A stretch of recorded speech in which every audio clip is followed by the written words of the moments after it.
அல் கொய்தான்னு சொன்னா உங்களுக்கு என்ன ஞாபகம் வரும்? ஆப்கானிஸ்தான் தானே? ஆனா அதுக்கு முன்னாடி சூடான்ல அவங்க இருந்த 5 வருஷம்தான் அந்த சின்ன குழுவை உலகமே பயப்படுற ஒரு பயங்கரவாத அமைப்பா மாத்துச்சு. அப்படி என்னதான் நடந்தது அந்த 5 வருஷத்துல? வாங்க விரிவா பார்க்கலாம். சரி, நாம 1991க்கு போவோம். பாகிஸ்தான்ல ஒசாமா பின் லேடன் பயங்கர கோபத்துல விரக்தியில இருக்காரு. ஏன்னா பாகிஸ்தான் பிரதமர் பெனசீர் பூட்டோவை ஆட்சியிலிருந்து இறக்க அவர் போட்ட ஒரு பெரிய அரசியல் பிளான் படுதோல்வி அடைஞ்சிருச்சு. அந்த தோல்வி அவரை ரொம்பவே பாதிச்சுது. இங்கதான் கதையே ஒரு பெரிய ட்விஸ்ட் எடுக்குது. அந்த தோல்வி வெறும் தோல்வி மட்டும் இல்ல, அது பின் லேடனுக்கு ஒரு பாடத்தை கத்துக் கொடுத்துச்சு. உள்ளூர் அரசியலெல்லாம் வேலைக்காகாத நம்ம இலக்கு ஒரு உலகளாவே எதிரியா இருக்கணும்னு அவர் முடிவு பண்ணதுக்கு காரணமே அந்த தோல்விதான். சொல்லப்போனா அந்த ஒரு தோல்விதான் அல் காய்தாவோட தலையெழுத்தில மாத்தி அமைச்சது. ஓகே, அப்போ பாகிஸ்தான்ல என்னதான் நடந்தது? அந்த அரசியல் சதி எப்படி பிளான் பண்ணாங்க? அது எப்படி தோல்வி அடைஞ்சது? அத பத்தி முதல்ல பார்க்கலாம். அவரோட பிளான் இதுதான். 20க்கும் மேற்பட்ட எம்பிக்களுக்கு பணம் கொடுத்து பூட்டோ அரசுக்கு எதிரா நம்பிக்கையில்லா தீர்மானம் கொண்டு வரணும். ஆனா பின் லேடனுக்கு அரசியல் புதுசு. பெனசீர் பூட்டோ ஒரு கை தேர்ந்த அரசியல்வாதி. கடைசி நிமிஷத்துல சில எம்பிக்களை தான் பக்கம் இழுத்து அந்த தீர்மானத்தை ஒரு சின்ன வாக்கு வித்தியாசத்துல தோற்கடிச்சிட்டாங்க. அரசியல் வேலைக்கு ஆகலன்னு அடுத்து வன்முறைய கையில எடுத்தாங்க. ஆனா பூட்டோவை கொலை செய்ய நடந்த 2 முயற்சிகளும் தோல்வியில தான் முடிஞ்சுது. இந்த தொடர் தோல்விகளுக்கு பிறகு அமெரிக்காவும் சவுதி அரேபியாவும் பாகிஸ்தானுக்கு பயங்கரமா அழுத்தம் கொடுக்க ஆரம்பிச்சாங்க. பின் லேடனை உடனே நாட்டை விட்டு வெளியேத்தணும்னு சொன்னாங்க. இதனால பாகிஸ்தான்ல இருந்த அல் கைதா பயிற்சி முகாம்கள் எல்லாம் அழிக்கப்பட்டுச்சு. இனி பாகிஸ்தான் நமக்கு பாதுகாப்பான இடம் இல்லங்கிறது பின் லேடனுக்கு நல்லாவே புரிஞ்சிருச்சு. பாகிஸ்தான் இனி சரிப்பட்டு வராது, ஒரு புது வீடு, ஒரு புது தளம் வேகமா தேவைப்பட்டது. இதுதான் நம்ம கதையோட அடுத்த கட்டம், சூடானுக்கு புலம்பெயர்தல். இத நீங்க எப்படி யோசிச்சு பாருங்க. ஒரு பக்கம் பாகிஸ்தான்ல இருந்து வெளியே போக வேண்டிய கட்டாயம், இது புஷ் ஃபேக்டர். அதே சமயம் இன்னொரு பக்கம் சூடான் அவங்கள வாங்க வாங்கன்னு கூப்பிட்டுச்சு, அது புல் ஃபேக்டர். சூடானோட இஸ்லாமிய தலைவர் ஹசன் அல் துராபி பின் லேடனுக்கு நேரடியா அழைப்பு விடுத்தார். ஏன்னா அவரோட இராணுவத்திட்டு பயிற்சி கொடுக்க பின் லேடனோட நிபுணத்துவம் தேவைப்பட்டுச்சு. இது பின் லேடனுக்கு ஒரு சரியான வாய்ப்பா அமைஞ்சது. இங்க நாம சாதாரண இடமாற்றம் பத்தி பேசல. பின் லேடன் மற்றும் ராத்திரிக்கு ராத்திரியா தப்பிச்சு போகல. இது ஒரு பெரிய ஆபரேஷன். அவரோட முழு அமைப்பையும், அதாவது கிட்டத்தட்ட 5000 போராளிகள், அவங்க குடும்பங்கள்னு எல்லாரையும் தனி விமானங்கள்ல சூடானுக்கு மாத்தினாரு. இது ஒரு முழு பயங்கரவாத படையே ஒரு நாட்டிலிருந்து இன்னொரு நாட்டுக்கு குடிபெயர்ந்த மாதிரி.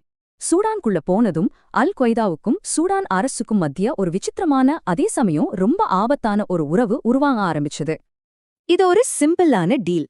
நீ எனக்கு இதை செய், நான் உனக்கு அதை செய்றேன் அப்படிங்கிற மாதிரி. பின் லேடன் தன்னோட பணத்தையும் ராணுவ நிபுணத்துவத்தையும் கொடுத்தாரு. பதிலுக்கு சூடான் அரசு அவருக்கு தேவையான எல்லாத்தையும் கொடுத்துச்சு. பாதுகாப்பான தங்குமுடம், ஆயுதங்கள் வாங்க உதவி, ஏன் அவங்களோட தூதரக விமானங்களை கூட பயணங்களுக்கு பயன்படுத்த அனுமதிச்சாங்க.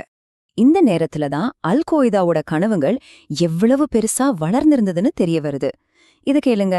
சூடானோட ஒரு முன்னாள் ராணுவ அதிகாரி அவங்களுக்கு ஒரு கடிதம் அனுப்புறாரு. அதுல தன்னிடம் ஆயுதத்தரை யுரேனியம் இருக்கு, வேணும்னா விக்கிறேன்னு சொல்லிருக்காரு. ஒரு அணு ஆயுதத்தை உருவாக்குற கனவு அவங்கள கண்ண மறைச்சது. அவங்களும் அந்த டீலுக்கு ஓகே சொல்லிட்டாங்க. யோசிச்சு பாருங்க, $1.5 மில்லியன் பணமா ஒரு சூட்கேஸ்ல கொடுத்து சந்தேகத்துக்குரிய ஒரு சிலிண்டரை வாங்கிட்டு வந்தாங்க. ஆனா உண்மை என்ன தெரியுமா? அது சுத்தமா உபயோகமில்லாத ஒண்ணு. அது ஆயுதத்தரை யுரேனியம் கிடையாது, செராமிக் பொருட்களுக்கு கலரடிக்க பயன்படுத்துற ஒரு சாதாரண யுரேனியம். இந்த சம்பவம் 2 விஷயத்த தெளிவா காட்டுது. ஒன்னு, அவங்களோட பிரம்மாண்டமான லட்சியம். இன்னொன்னு, சில விஷயங்கள்ல அவங்களோட படு மோசமான அறியாமை. சரி, அந்த அணு ஆயுத கனவு பிசுபிசுத்து போச்சு. ஆனா அதனால அவங்க முடங்கி போகல. சொல்லப்போனா தங்களால என்ன முடியுமோ அதுல முழு கவனத்தையும் செலுத்த ஆரம்பிச்சாங்க. அதுதான் உலகளாவிய தாக்குதல்கள். இந்த டைம்லைனை பாருங்க. அவங்களோட வளர்ச்சி எவ்ளோ வேகமா, எவ்ளோ பயங்கரமா இருந்திருக்குன்னு புரியும். 92ல ஒரு தோல்வி. ஆனா ஒரே வருஷத்துல 93ல சொமாலியால ஒரு பெரிய வெற்றி. அதே வருஷம் அமெரிக்க மண்ணிலேயே ஒரு தாக்குதல். 95ல சவுதியில. அவங்களோட வளர்ச்சி அசுரத்தனமா இருந்துச்சு. அவங்களோட முதல் பெரிய முயற்சி ஏமன்ல நடந்தது. அமெரிக்க படைகள் தங்கியிருந்த ஹோட்டலை குறிவச்சாங்க. ஆனா அது ஒரு முழு தோல்வி. அவங்க இலக்கு வச்ச அமெரிக்கர்கள் யாரும் தாக்கப்படல. ஆனா இங்கதான் ஒரு பயங்கரமான விஷயம் இருக்கு. அவங்க தங்களோட தவறுகள்ல இருந்து ரொம்ப வேகமா கத்துக்கிட்டாங்க. ஒரே வருஷம் கழிச்சு சொமானியா நம்ம எல்லாருக்கும் தெரிஞ்ச பிளாக் ஹாக் டவுன் சம்பவம். அதுக்கு காரணமே அல் கொய்தா பயிற்சி கொடுத்த போராளிகள் தான். அந்த தாக்குதலுக்கு பிறகு அமெரிக்கா தன்னோட படைகளை அங்கிருந்து வாபஸ் வாங்குச்சு. நீங்க ஒன்னு புரிஞ்சுக்கணும், சூடான்ல இருந்துகிட்டு அவங்க வெறும் தாக்குதல் மட்டும் நடத்தல, அவங்க ஒரு உலகளாவிய பயங்கரவாத நெட்வொர்க்க உருவாக்கிட்டு இருந்தாங்க. 11 நாடுகள்ல கிளைகளை ஆரம்பிச்சாங்க. ஷியா அமைப்பான ஹெஸ்பல்லா கூட கூட்டணி வச்சாங்க. அவங்க தலைவர்கள் சூடான் தூதரக விமானங்களை வச்சு உலகம் முழுக்க பயணம் செஞ்சாங்க. இத நம்மள சூடான் கதையோட கடைசி பகுதிக்கு கொண்டு வருது. இங்க ஒரு முரண்பாடு இருக்கு பாருங்க. அவங்களோட வெற்றியே அவங்களுக்கு மிகப்பெரிய பிரச்சனையா மாறுச்சு. அவங்க தாக்குதல்கள் எவ்வளோ வெற்றிகரமா அமையுதோ அந்த அளவுக்கு அவங்களுக்கு அடைக்கலம் கொடுத்த சூடான் மேல சர்வதேச அழுத்தம் அதிகமாச்சு. உலக நாடுகள் எல்லாம் சூடான் மேல பொருளாதார தடைகள் விதிக்க போறதா மிரட்ட ஆரம்பிச்சாங்க. இதுக்கு எல்லாத்துக்கும் கடைசி ஆணி அடிச்ச மாதிரி எஜிப்ட் அதிபர் ஹோஸ்னி முபாரக் மேல நடந்த கொலை முயற்சி அமைஞ்சது. அதுக்கு சூடான்ல பயிற்சி பெற்றவங்க தான் காரணம்னு தெரிஞ்சதும் நிலைமை கைமீறி போச்சு. பொருளாதார ரீதியா நொடிஞ்சு போறத விரும்பாத சூடான் அரசாங்கம் ஒரு முடிவெடுக்க வேண்டிய கட்டாயத்துக்கு தள்ளப்பட்டுச்சு. அல் கொய்தாவை வெளியேற்றுறது தான் அந்த முடிவு.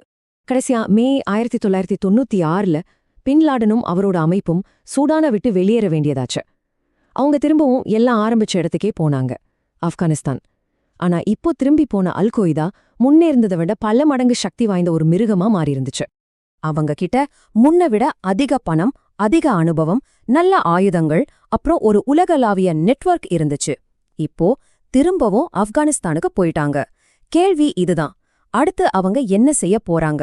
அந்த கேள்விக்கான பதில்தான் இந்த உலகத்தையே மாத்தி அமைச்சது.